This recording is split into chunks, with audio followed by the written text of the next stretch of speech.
ito pong anunsyo na 50% discount, ano ang dent nito sa kita ninyo?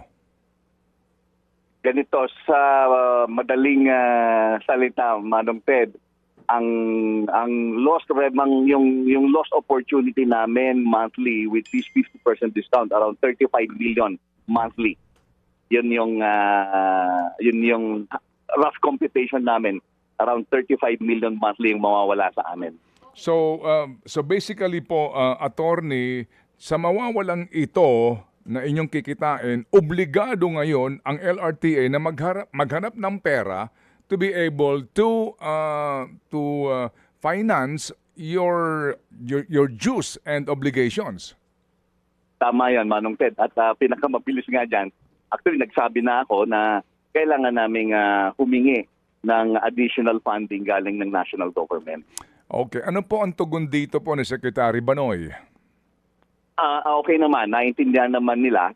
Nag-meeting na kami kahapon at yun kaagad ang sinabi ko dahil nag-compute na kami kaagad.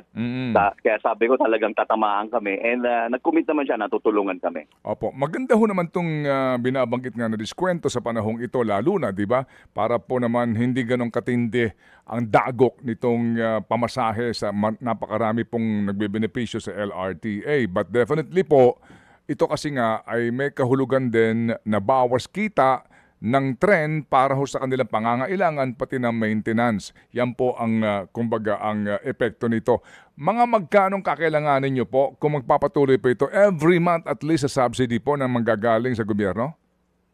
Well, ang pangangailangan namin, yun na, ganun din, halos katumbas din, mga 35 million monthly ang kailangan namin. But we expect more, Manong Ted, kasi nga, yung 27 million na monthly na kuryente namin, we expect tataas pa ito eh. So, roughly more than halos mga 40 million plus kagad ang easily yung kailangan namin karagdagan na pondo. Mga kapatid, para sa iba pang mga balita at impormasyon, sundan niyo po kami sa X, Instagram, Facebook at syempre sa TikTok, True Network PH. Mag-subscribe din po kayo sa aming YouTube channel, True Network. May website din po tayo, truenetwork.ph. At pwede nyo rin po kaming mapanood sa Channel 19 ng aming True FM TV. Lagi pa rin makinig sa radyo dito po sa 105.9 True FM dahil dito, lagi po sa'yo, kapatid. Ito tayo sa totoo, tunay at tapat.